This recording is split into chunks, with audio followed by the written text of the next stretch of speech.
peace. Black lives matter.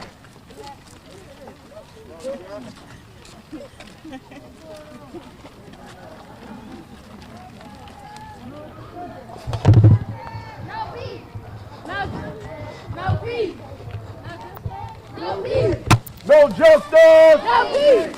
No justice. No peace. No justice. No peace. No justice. No peace. No justice. No peace. Black lives matter. Black lives matter. Black lives matter. Black lives matter.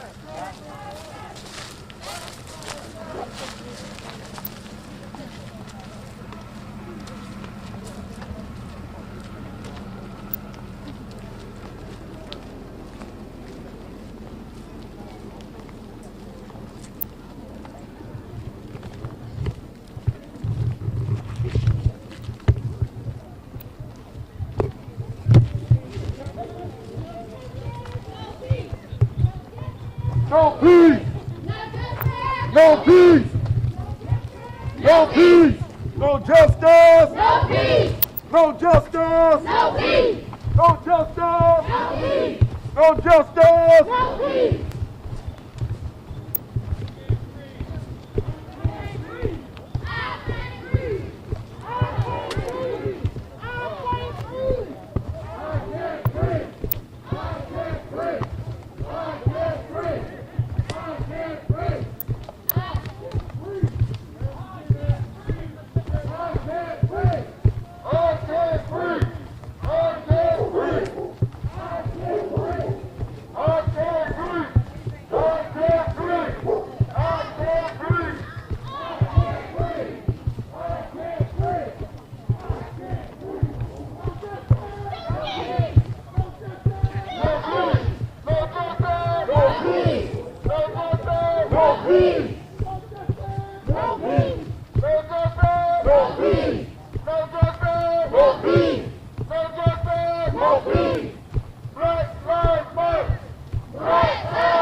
peace. No peace. No peace. No peace. No peace. No peace. No peace. No peace. No peace. No peace.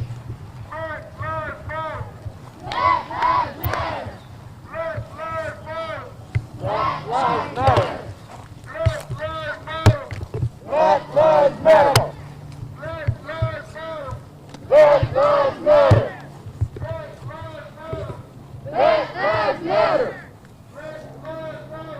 Black lives matter. Black lives matter. Black lives matter. Black lives matter. Black lives matter. Black lives matter. Black lives matter. Black lives matter. Black lives matter. Black lives matter. Come out the sun. Use the thing.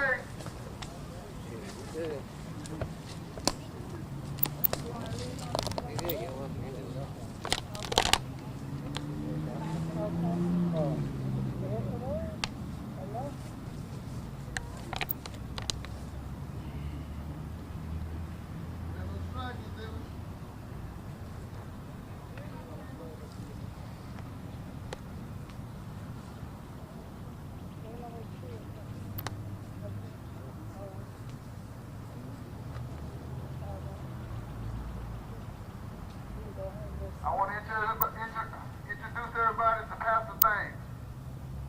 He's going to lead the prayer today as we ask for God for help in this fight against injustice.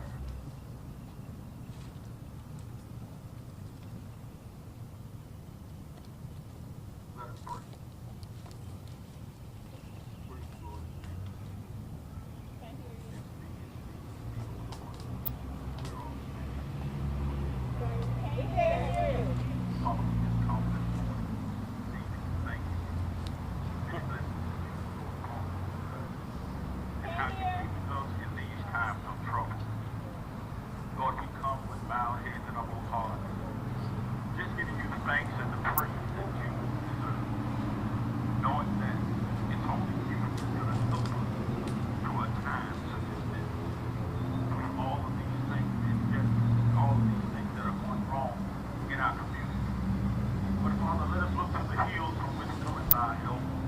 Realizing all of our help comes from the Lord.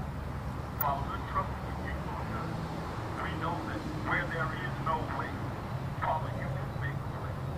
Realizing that we've seen so much destruction, so much selfishness, so much hardship in our own communities. But Father, we're still going to trust and believe in you. Father, I just thank you just for being God and for being God all by yourself. Realizing that earth has no sorrow that heaven cannot heal. And so, Father, we're seeking you for counseling. We're seeking you for guidance. We're seeking you for wisdom, knowledge, and understanding. Because we realize that our government doesn't understand. The doctors don't understand. Only you understand what's going on here today, Lord. So, Father, we come, we stretch our hands to thee. For there's no other help we know. Thou draw myself from thee, or whither shall I go? Lord, we need your help today.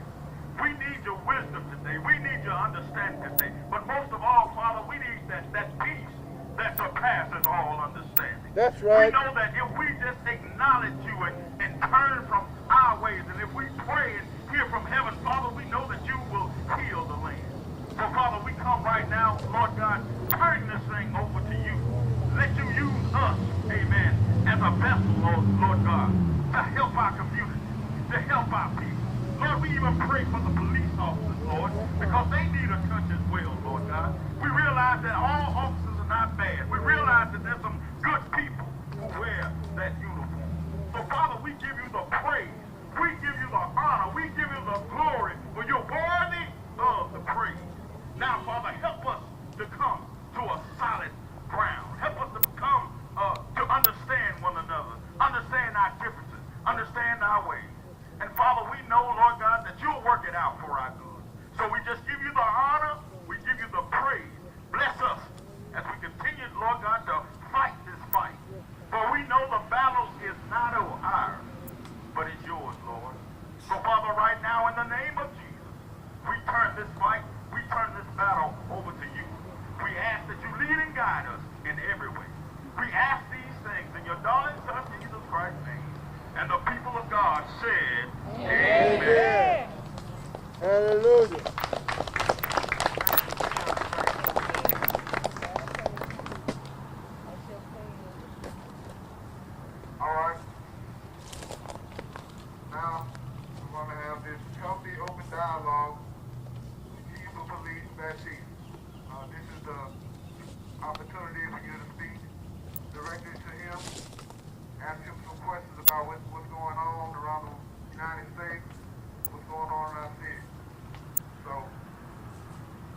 you have a specific question or, hey Sarah, I want to bring it out. He came out today. Here he is. Go ahead with your question. What are your opinions on police reform? What are my opinions on police reform? Everybody hear the question. He wanted to know what my opinion. He wanted to know what my opinion was on police reform. And so my perspective and the people that I've talked to is this and that. There are some areas that I really believe that we need to look at police and police reform. And so I don't think that we should throw a blanket over anything that we do, but I certainly think that looking at what people are asking that we do, we need to look, are there things that we're already doing? Are there things that maybe we were considering doing at some point in the future, and being able to make those things happen if we possibly can? Somebody else? Yes, ma'am. What do you think, what are your thoughts on police defunding? What are your thoughts on that? She wanted to know what my thoughts were on the defunding of law enforcement. Yes. And my perspective on defunding law enforcement is this: I don't think you should defund law enforcement. I think that I was on a forum about a week ago, and it talked about law enforcement works to minimum standards. Right now, all you have to be a law enforcement officer is a GED or a high school diploma. That's the minimum standard. And of course, then you have to take a basic aptitude test. And so the ideal is this: is if all we're getting is those people that just, in some cases, people that barely graduated from high school, we're not getting college-educated individuals. Sometimes you're going to have some of the issues that you have. Training is a priority. Training costs money. So when you start talking about defunding law enforcement, all you're looking for is if they don't do away with law enforcement, if they're even a worse crop for law enforcement officers, if you start taking away funding that basically goes into trying to make sure you train and educate the officers that you actually have now. Okay. Yes, sir. Chief, my question is, after the officer get out of police academy, how often do they get refamiliarization training in regards to their duties and responsibilities? The question was, how often does our officers get additional training after they complete the law enforcement academy? The state standard for training in the state of Alabama is 12 hours of additional training every year. Currently, the city of Mobile, we have 40 hours of additional training every year. And that's just if you're just in a patrol status. Some officers go to other different type of training, and again, that 40 hours can be enhanced. But our minimum on an annual basis for our officers each year is an additional 40 hours of law enforcement training every year. Yes, sir. Chief, my question is if the body camera is something that they should and supposed to have on at all times, why are we seeing so many officers that are having issues or not having body cameras on when they make arrests or making these killings? And then also, how is it that body camera footage is coming up missing during these times as well? So he had a two-pronged question. So the first question that he asked was, why is it that if officers are supposed to have body cams on, that they, in some cases, do not have body cams operating? I'm going to answer that one first.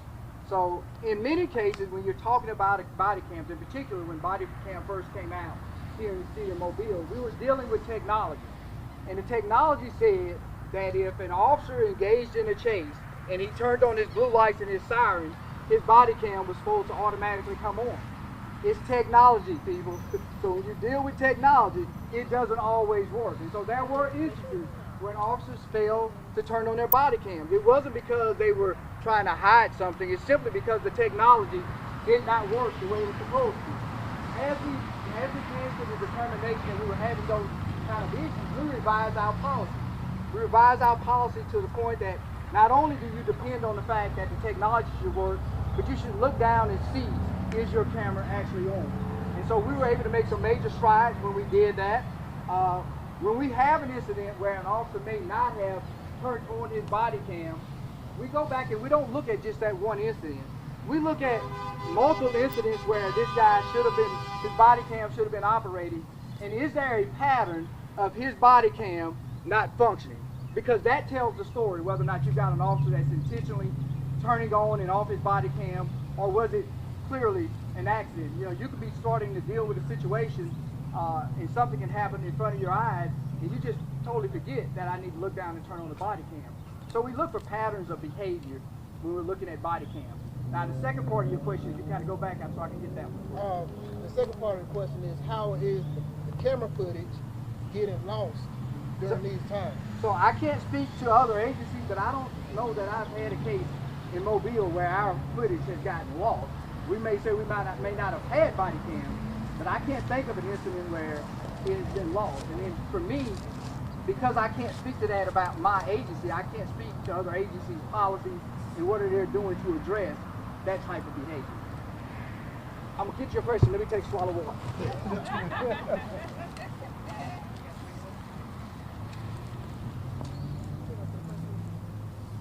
Yes, sir. Do you think any of the four officers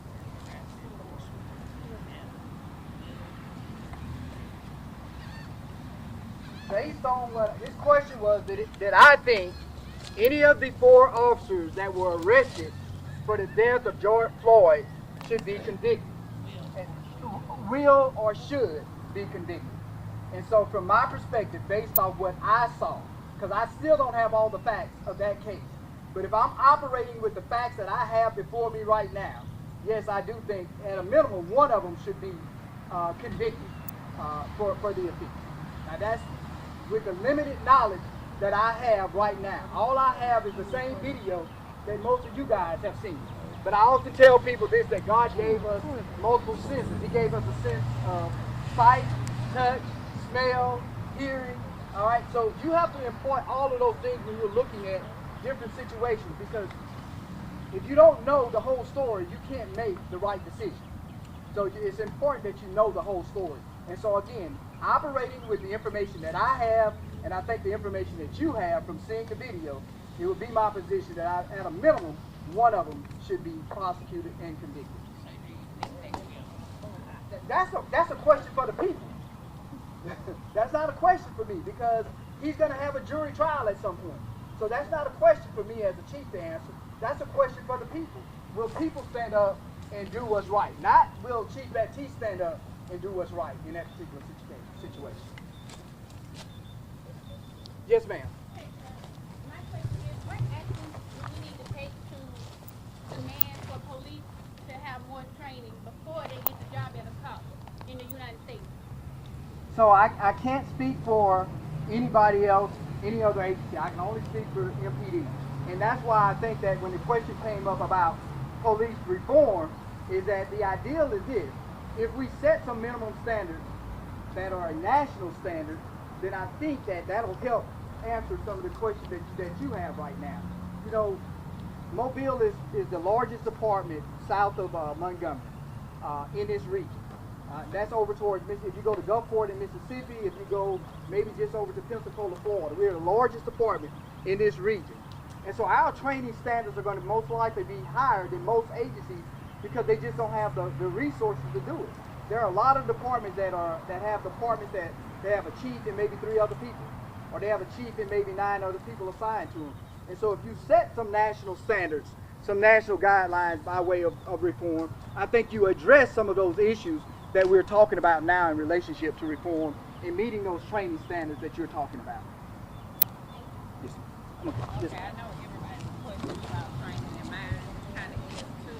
When we talk about training, are we talking about bias, training, dealing with certain, criminals or whatever, diversity, inclusion? I just want to know, is there any type of training, since the racial tensions are getting high in different things, is there anything specific that we're having, sitting in with even new police officers, or even people that have been on the force for a long time? Maybe they need a reintroduction, to certain things.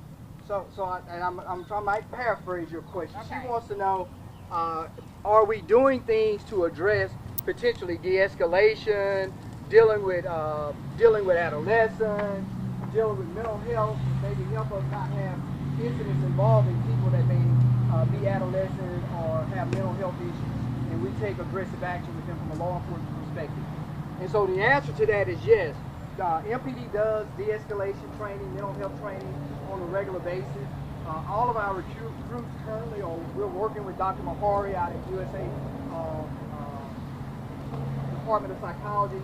She he's helped us put together a program that we actually take our new recruits and we take them through a level of adolescent training, how to deal with adolescent youth. Because we all know that adolescents respond to things a little bit different than adults do. And so the ideal is making sure that we get to our officers early on about how to deal with certain youth and how to deal with certain cultures within our community. And so we talk about those things on a regular basis. Those are things that we continue to incorporate into our training process here at the City of Mobile. And so we'll continue to do that. We look at, we try to be engaged with the community. And when you guys ask these questions, we'll go back and look at this and say, are we doing those things? Can we do those things? And what prohibits us from being able to do some of the things that, based off some of the questions that I'm hearing out here right now? I'm going to come to you, Mr. Bell, and then I'll come back over here. Yes, sir. All right. My question is for the youth. I have children. A lot of my friends have children. Family have children. There seems to be a sense of fear and anxiety of children with police. And they're seeing everything going on as well as we are. What are your thoughts, your plans, etc., on fixing that fractured relationship with youth? So his question, the question was, how do we or I try to mend the relationship that law enforcement have with our youth in our community, our young people in our community, because a lot of them are afraid to have encounters. And that's going to be kind of like, I'm going to point the finger at some of you first, and I'm going to point the finger back at myself as well. And I think I'm going to start with myself simply because this is that if you've never had a child, you really don't know how to deal with adolescent behavior in many cases. And so when a child grows up in your home, you know that they go through these different moods and cycles, and you knew how you grew up and how things happened when you grew up, and so you have to teach your children certain things. But unfortunately, a lot of times what I see happen is people say they're afraid of the police. And if I ask them, have you ever had an encounter with a police officer? So how did you develop your fear of law enforcement? Was it based off what somebody told you? Was it based off something that you saw? Was it based off an encounter that you had? Because I can tell you that everybody standing in this circle here today has had an encounter with law enforcement in some way or another. Maybe you didn't know at the time you were having that encounter they were a law enforcement officer because they were coaching your child in a basketball game or at a football game. But that didn't stop that person from being a law enforcement officer. Putting on that uniform every day is how they provide for their family. But who they are is what they do and how they commit themselves to serving this community. And if all we do is work an 8-hour day and go home and say, I've done my share for the day, they're not good officers for us.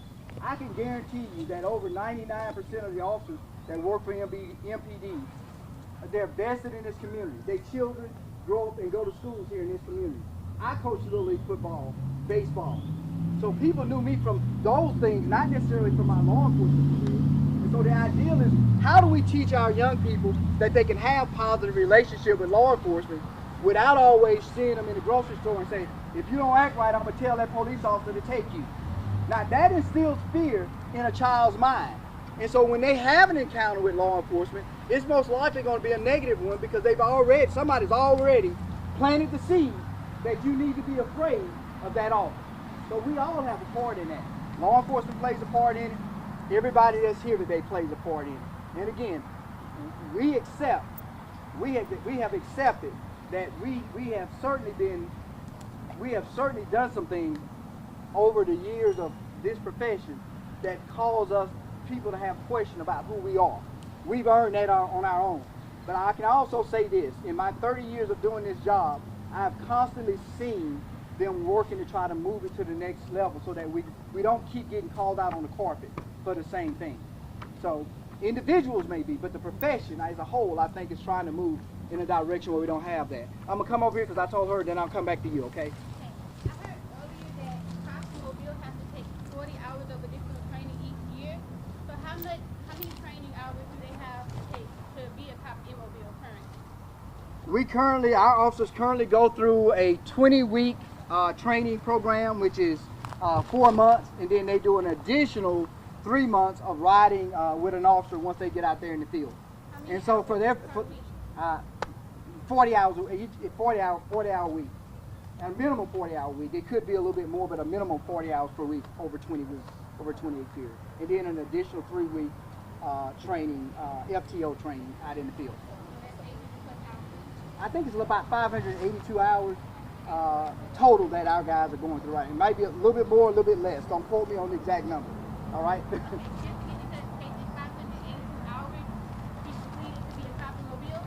Correct. Okay, thank you. Yeah, I'm gonna come. I told her, then I'll come back.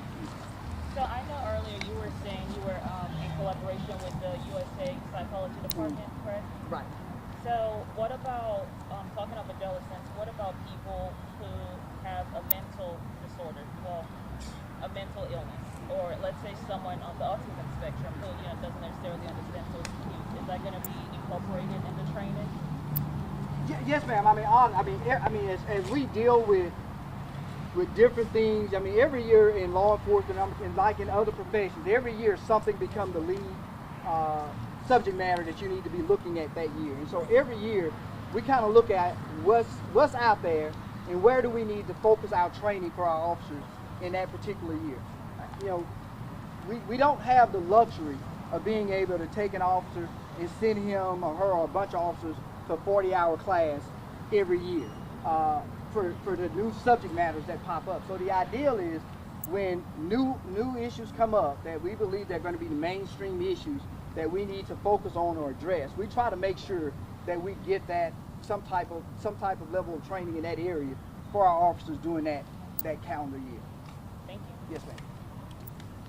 Yes.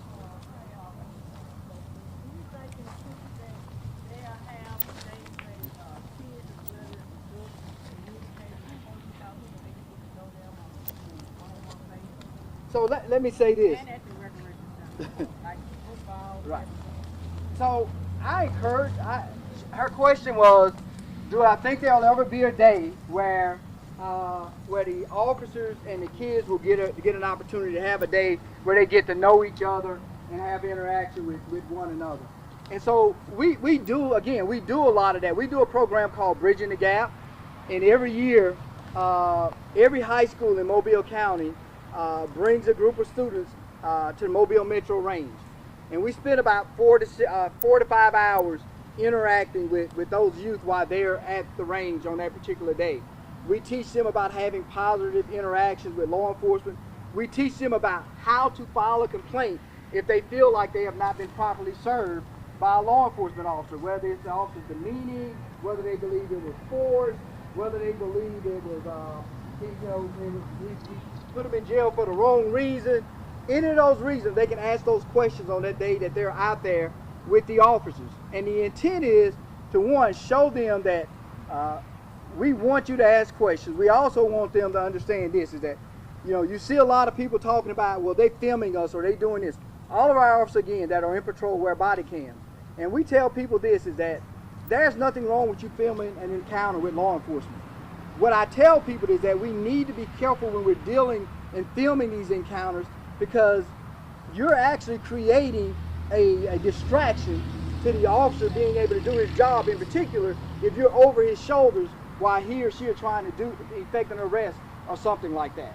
The ideal is this, is that if that was an incident that was occurring right here, right now, and you guys were an unruly crowd, and let's say just hypothetically, I grabbed this gentleman right here, and then all of you guys started to crowd in on top of me, a distraction occurred. I'm dealing with him, but I got all of you behind me. You're a distraction to what's happening with this particular arrest that I'm trying to make. And potentially, this particular arrest could potentially turn violent. So who's responsible for that?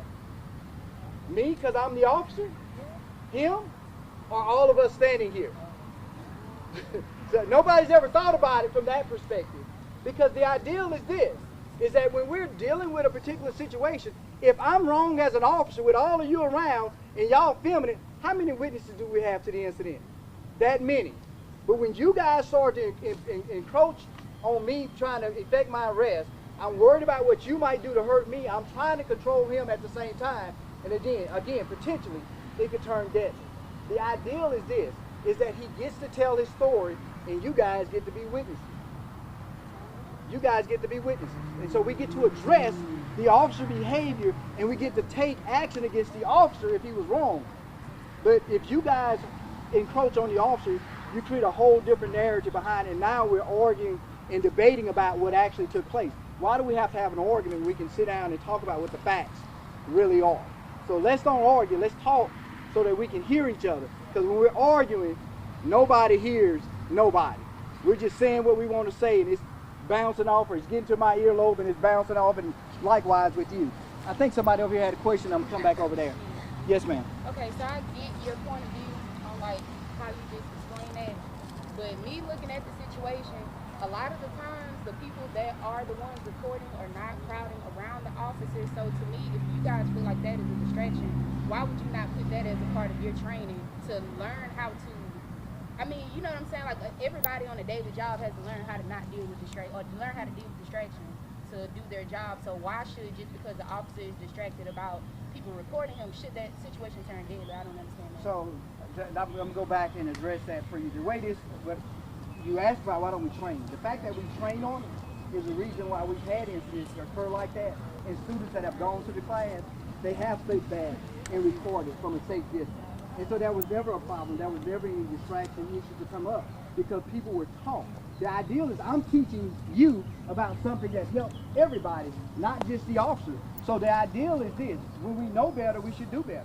The content of what I'm trying to share with you today is, I'm not saying you're wrong and I'm not saying the officer's wrong. I'm saying that we all bear responsibility in what takes place. In every situation that happens, there's never something that happens that both parties, if it's multiple parties involved, don't share some responsibility in what took place. And that's why all I'm saying is that let's make sure that we can always step back and say, what can we do to prevent something worse from occurring? I'm not saying you're wrong. I'm not saying that we shouldn't train. And I'm not going to debate it with you out here today either. So what I'll do is I'll set a meeting with you. The ideal is that obviously we're on opposite ends of where this is going. So the ideal is we'll sit down and have a conversation about it because you don't like the answer I gave you. I understand what you're saying, but even if we refer back to the George Floyd, like what could have been done differently? What could have been done differently there, again, I'm not the chief there, but what I say this, is that I would hope that the men and women that work for the MPD, that when, I think I heard one time where they said one of the guys said, hey, do we need to roll him over? Or do we need to get off of him? That we would have gotten off him. I would hope. I would also hope that because I had so many officers responding to that particular situation, I think there were 4 officers there, that because I had that many officers there, I would have had a supervisor on scene that could have de-escalated that situation. That's what I would hope. That's what I believe my policy say we probably would have done. You get what I'm saying? But I don't know because it's not Mobile. And so I do think that there's some opportunities for de-escalation to have occurred in that particular situation. I'm going to come here because I ain't been on this side in a while. Good afternoon. Just a question I would like to ask is that throughout the United States of America, in relation to the police force and everything, are we looking at that there are some major commonalities that exist between all policemen throughout the United States, and they are different cultures? We are all in different professions, and we get evaluated annually. We may get evaluated every 3 months, and on our performance and what we do, we get reprimanded, you can get suspended, things like that. So what is actually going on when I take the oath to follow 1 through whatever, and that is what I should do. But we're seeing commonalities that are existing throughout the United States of America that I assume that there is a weapon. I assume, and assume is not knowing. We look at things that he is not armed, but I shoot him. Am I supposed to do that, or are there rules and regulations for as a policeman that I have to make sure, and he's not armed, and I know that he's not armed, and I have assistance with me, but I still remain doing those things? So I'm saying, how can it be so unique that we're all made so unique and different and of different cultures, but in the police force throughout the world, we have these behaviors of I'm fearless? You know, I mean, I don't know if I'm going to get reprimanded. It won't be that much that they're going to do. I mean, so I'm going to do this. And I have my assailant with me, which is another policeman. So I'm not quite sure of if we are looking at all those commonalities and trying to see what is really causing the policemen throughout the world to have these same commonalities, and they are really participating in them. So, first, I'm not sure if that was a question, or if that was a statement about about the commonality, because when we talk about the commonalities of law enforcement, is that if there was an incident occurring right here, right now, a violent incident occurring right here, right now, I think that I see there's one other police officer out here right now. And so if something was happening, everybody else in this crowd could turn and go to a different way. And so it's not about whether or not there's a commonality in law enforcement taking action or committing these type of offenses. It's about the fact that the officers are called to do something different than everybody else in this crowd.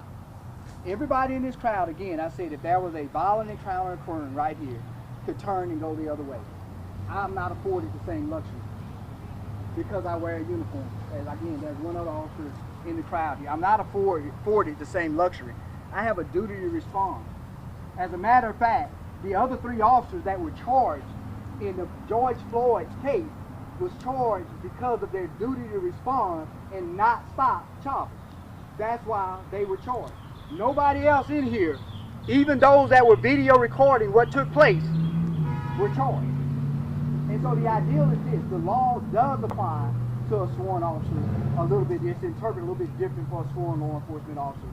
And it's that officer, when he's telling his side of the story, saying, I can't tell you when you fear for your life, and you can't tell me when I fear for mine. I might come to you and you could be on it, and I might dialogue with you for 30 minutes. But I can't tell the next officer to walk in my shoes and not have a different level of fear when he's dealing with you. And so the ideal is there is not a culture, but there is a thing called training. There's a thing called responsibility as an officer, and at some point, because I can't run like everybody else away from the fight without being charged, then I think that because of what you're asking me to do, to run to the fight, that certainly people should look at it a little bit different. Again, I don't agree. I don't ever agree. And I don't think there's a man and woman that works for me right now that agrees with the idea that we should just go out there and harm people just for the color of their skin. I've never interviewed anybody for a job in the 15 years that I've been chief either here, Pritchard, or at Strickland Youth Center. Never interviewed anybody that said they wanted this job to hurt somebody. It's always because they want to improve their community. So the ideal is this: unfortunately, we have officers sometimes that cross the line. And when they cross the line, it's my job in the role that I sit in to hold those officers responsible and make sure that hopefully that not just holding them responsible, but also that if they should appeal the behavior, appeal the action that I took, that is upheld when it goes to the personnel board, because sometimes that happens. Go over here, and I'll come. Miss Bell, I'm gonna come. Who you got? My question for you was, with you being a black officer in the city of Mobile, like, were there any issues that you faced, like racial issues that you faced while you were working during your years of service? So a question to me was, have I ever felt any faced any racial issues in my 30 years of service? And of course I have. I think that if I got up here and tried to say I didn't, people are like, yeah, he lying about that. The reality of this is this: I am a person that has grown up in a culture of law enforcement, have grown up in the South.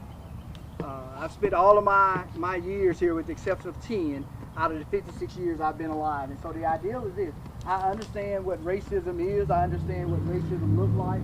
I've fought some of the battles associated with racism. But even through fighting some of those battles, I've made it here. I didn't make it to the top just by myself. I've had black people and white people, people of all color, help me make it to where I am. And as I serve as the chief of police, I serve all people here in the city of Mobile. All people, not just the black, not just the white, I serve them all. And my intent is to try to make sure I do that to the best of my ability until one day that I don't put those stars on. I don't wake up and wear the uniform again. Cody. First, I'd like to say that to everybody here that he's been very transparent with me. I can call him on a first name basis, call him on his phone if there's any issue. But there's two questions and a comment. The first one is that I've been dealing with a lady, a mother, who's been dealing with a son that was traumatized because her dog was sick on him at the Bel Air Mall. All right. Nobody has checked on this young man after that fact. I don't know if everybody knows it, but they didn't even make it in the mall. And there was certain circumstances that were beyond their fact that they never even made it in the mall, but the young man was attacked by a dog and he was bitten and he was slammed on the ground by the Mobile Police Department. I would like to know what is going on with that. This is going into the second year, almost 2 years and some months. Is there anything going on about that, the update on that? The second thing is about Officer Blake Duke. The transparency about what happened, about that man, that black man being choked. And I know that it's a certain criteria that goes along that you can't discuss what was done to him, but not letting anyone know anything, that means no transparency. And for us out here that's saying that he's back on the street, that's like a slap in the face to the black community because he did choke him. That was illegal choke, even though I don't know how to stand it, so I know it's a couple of rules in the Mobile Police Department regulations and stuff. That was my second question. The third thing is about the advisory board. Anytime you get an advisory board, it cannot be handpicked. There got to be people in here that are really bulldogs for the community, that are active, that will not compromise and look the other way. And I feel like ever since these advisory boards have come up, they're handpicked by people. And I think until you give that transparency, where it's people that I see every day on a daily basis that walk about, that I go to work with, that I go to school with, then it's going to always be that question mark that there'll never be no trust between the community and police. So those two questions and that comment. So in relationship to the mall situation, the dog there was a mall dog. It was not an MPD dog. So that is the case. That's a question for the mall. Okay. It's a civil issue. But the young man was slammed about it. I got it. We looked at that part of the investigation. But the dog, we did not stick a dog on that young man. So that is a mall dog. The other situation, if you talk about the Blake Duke situation, the actions that were taken in that case are on appeal, so I can't talk about that. It's on appeal. So that's all I can say. The action that we took has been appealed, and once I take action and they appeal it, it's in the hands of the Mobile County Personnel Board. Find out. Well, it's because it's on appeal, it's public. If you want to go to you can check and see when the hearing is done, you can check and do that. But again, I can't tell you the action that I took in a personnel action file. And then your last statement about picking, I'm gonna come to you after this. Your last question was about advisory boards. MPD put together advisory boards based off people that had legitimacy in the community. The hand-picked boards that you were talking about were hand-picked boards that came about by the ordinance that the city council put in place. We didn't pick those people to sit on those advisory boards. They were picked by the city council. So for MPD to have to stand and I guess defend that action there, I don't think we should have to do that. It's an ordinance that the city council put in place. It was individuals that the city council, each district got to pick one individual. So they were their selection. They were not ours. They were not ours. And then our advisory board, again, you know about our Second Chance or Else program, and you know what that program does. And it holds people accountable in our community. And the ideal is this here. We believe that the community has to have legitimacy with people that they trust sitting at the table with us, or those boards are no good nowhere. And that's how the community out there people want to be engaged. They have to be willing to be engaged. And it's a commitment. We've been doing what we've been doing for over 6 years. It hadn't stopped in 6 years. It slowed down when COVID-19 occurred because we could not bring people together. But we didn't stop doing what we're doing. We're still doing what we're doing. We're still doing the Second Chance program. We're still meeting with our board to talk about those things. We're still sharing information with them about things that are happening in the community. And we're still allowing them to answer questions about things that we're being asked questions about like here, right now. First of all, I just want to thank you for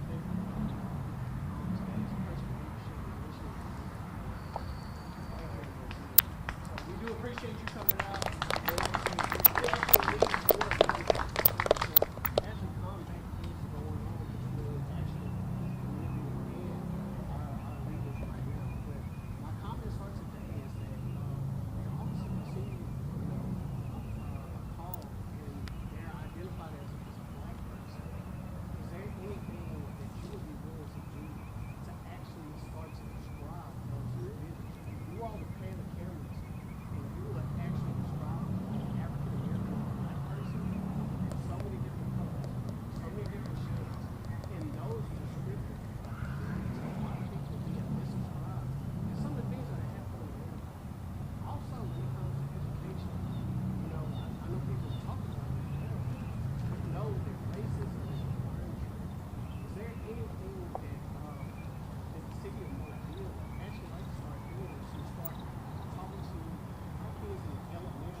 try to disperse large crowds. They are not designed to shoot directly at people unless there's an installation of the protest or something like that where they're attacking on a situation like that. If we're trying to move them along or move them back, we don't. That's not attacking.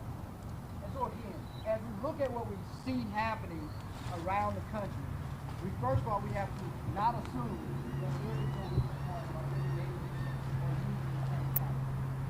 I do think that there are a lot of departments that have, over the years, that have reached out to FPD to assist them with training.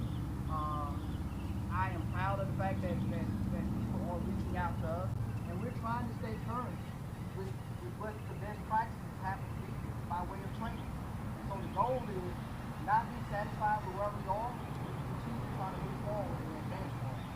So to the first question, is there a possibility that someone calls for a burglar or they can So what I'd like to do is get your name and number, if I'd like to have you down there, to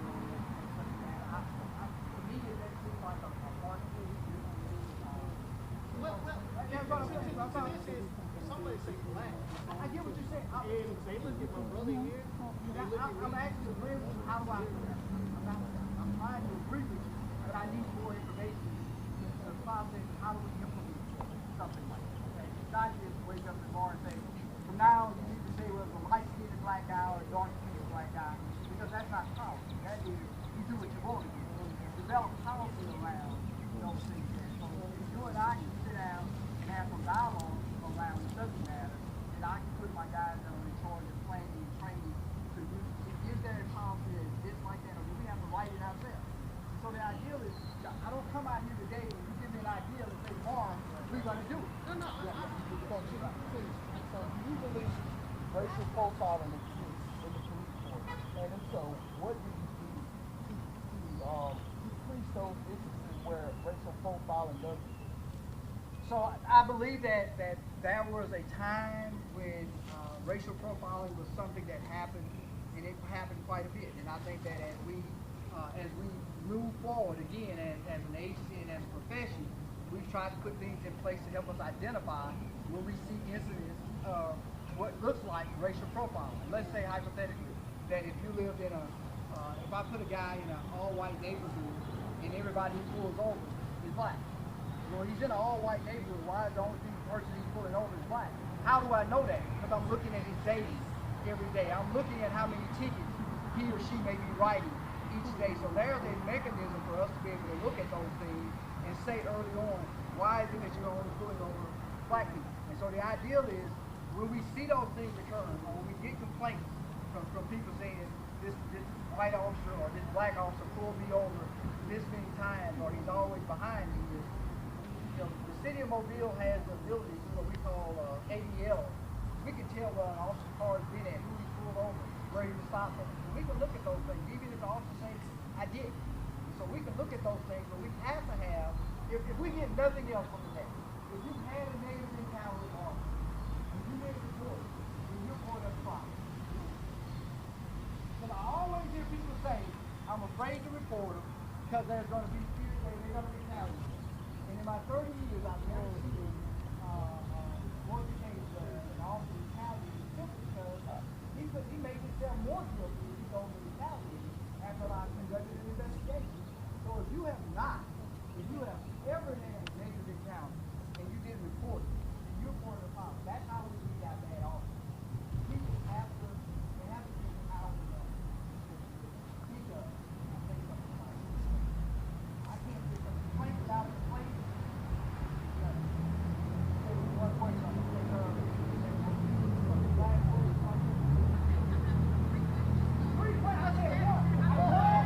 I'm done. I'm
question was, what would prompt the court to issue a no-knock warrant?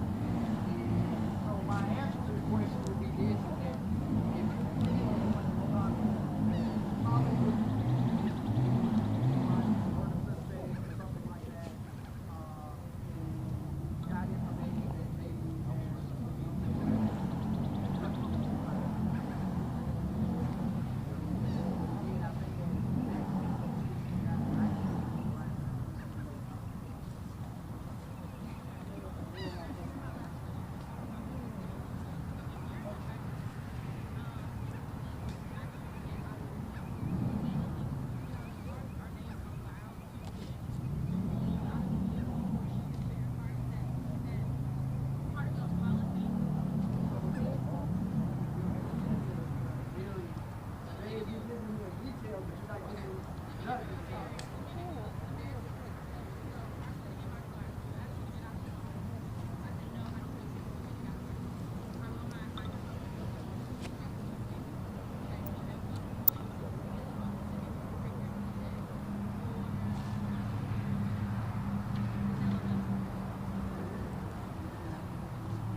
young ladies get the ticket. I always tell them, if for some reason that you're getting ready to be pulled over, maybe a traffic violation or something like that, and it's nighttime.